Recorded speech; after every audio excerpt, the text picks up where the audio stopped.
so we're on the second part of the roles of the president. So where I last finished off was when I was talking about the budget.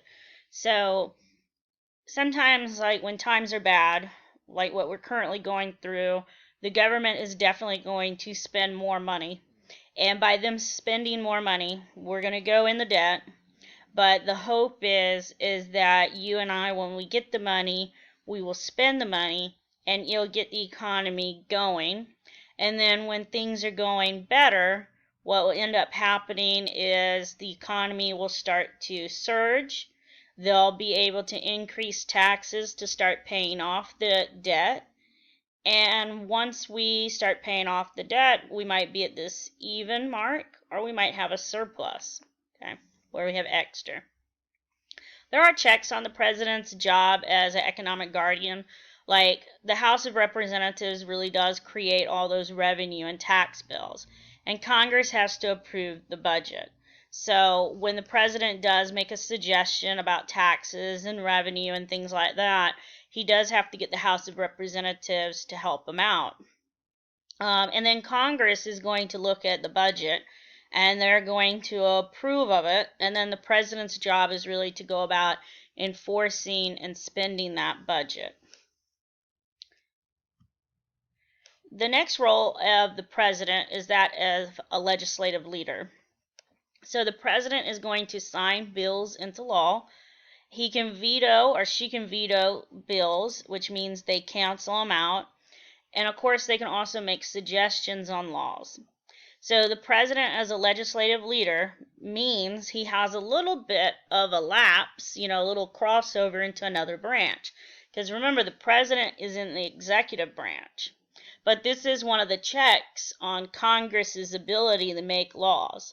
So the president, when he gets or she gets those laws, they get them on their desk. They either can sign them and make them into law, or they can veto it. So there's some other vetoes, but basically a veto is just canceling it. When a president does veto a bill, Congress does have the ability to override a veto. So if Congress feels that the bill is really what you and I, the voters, the American people want, then they can override, they can strike out that veto with a 2/3 vote. Presidents can attend Congress, but only on invitation. Okay, so the only time the president really goes to Congress, because this is part of that separation of powers, is when he or she is invited to do like the State of the Union address. So they have to be asked to go, and that's a check on that legislative power. Presidents aren't allowed to bully Congress into getting what they want by showing up and kind of like flexing their muscle in Congress. They really do have to stay kind of in the White House. Now they can invite congressional members to the White House, but it's always invitations, okay? So I got a picture here of FDR. FDR has got like the title for the most vetoes ever. He vetoed over like 600 bills. Cleveland, a guy, he vetoed like over 400.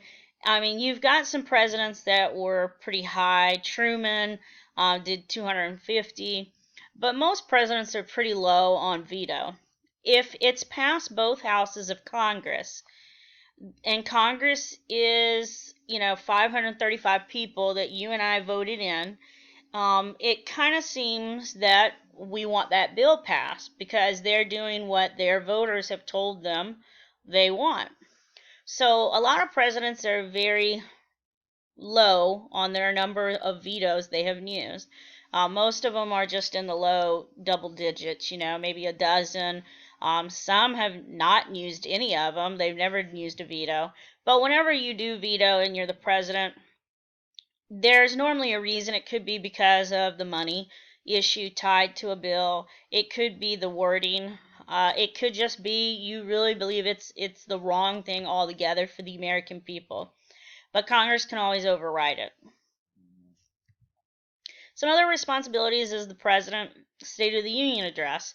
So every year the president is invited to go to Congress, to go to the Capitol building, and they will give a yearly speech about what's going on in the country, what their hopes and dreams and plan for the country is going to be.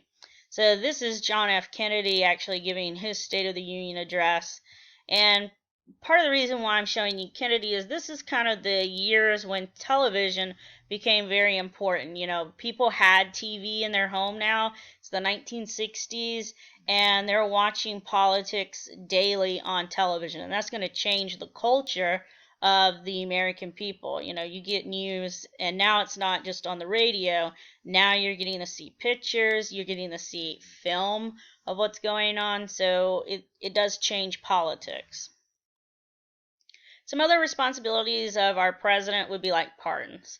Some presidents use a lot of pardons, some not at all.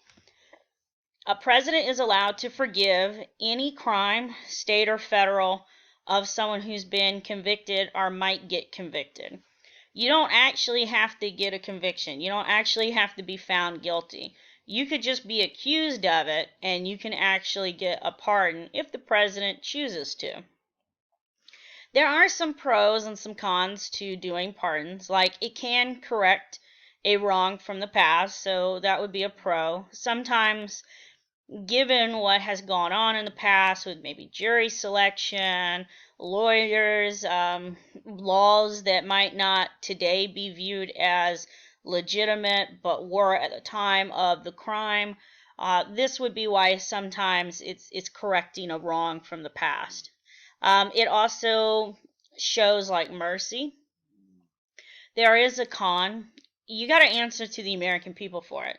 So whatever you pardon someone for, you probably are going to anger somebody. You know, you're really not going to make everybody happy all the time. So if you pardon somebody who has had multiple homicides, you're going to have to answer to those victims' families. So when presidents pardon, they have looked at it from all their angles that they need to, and they have a reason why they pardon.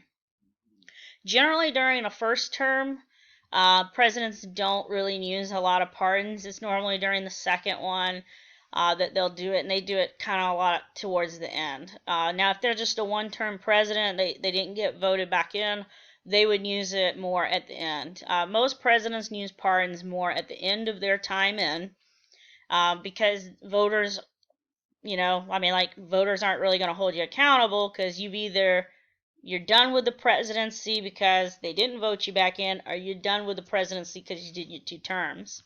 So I gave you a picture here of President Carter. And President Carter gives a pardon to all these people who were what we used to label them draft dodgers.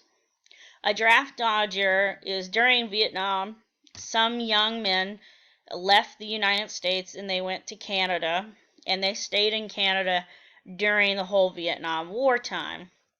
And if they came back to the United States, they were going to get arrested. So this is after Vietnam is over. Carter is the president. He wants to get the American people kind of past all the stuff that went on during Vietnam, and he gives all of them a pardon. You are forgiven for dodging the draft. Because remember, the Selective Service Act, every male who is 18 years old has to sign it, and if you refuse to do it, like you get called up, you could go to prison, federal prison for it. So he forgives them. Now, he answered to the American people on that.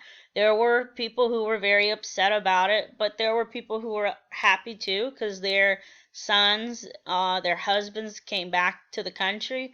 There were people who were upset because they had been drafted and they went to Vietnam. So it's controversial whenever you do a pardon. Reprieves are when you postpone a sentence or a punishment. So it could be you're waiting to see if the Supreme Court or the courts are going to uphold. That means it's good on the punishment. It could just be because of the age of the person or something like that. A commuting of a sentence is when you shorten a sentence or you change it. You can change the punishment as well. So when you pardon someone, it is completely forgiven, and it's not on their criminal record. Like, it's completely gone. A commuting of a sentence, it's still on their record, but you are letting them out of prison, or you're changing the sentence. So you're helping them, but it's still on their criminal record. So who helps our president? The president does have a group of cabinet members. Cabinet members are just groups of advisors to the president, and they are experts on select topics. So I told you earlier about like the Secretary of State. The Secretary of State is going to be an expert on foreign policy. And you have lots of different secretaries as time has gone on. Like you have a Secretary of Defense. They're going to be an expert on our military. You have a Secretary of Homeland Security. So they're about protecting the United States domestically here on our soil. So they advise the president all the time. And you also have a vice president who's going to help the president as well carry out their agenda. They're second in command. They typically will go places that the president can't go. So the president can't go to this state that's having a flood. The president might send the vice president to go do that. The first lady also helps. They typically will go, again, like the vice president, to a place that the president's not able to go to because of all the other responsibilities at the time. And it always shows like the human nature of the president. Okay?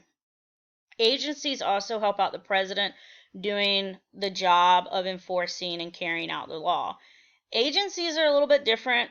I'm not going to go too much into it, but they actually create, enforce, and interpret their own laws. They're like the government within their own selves.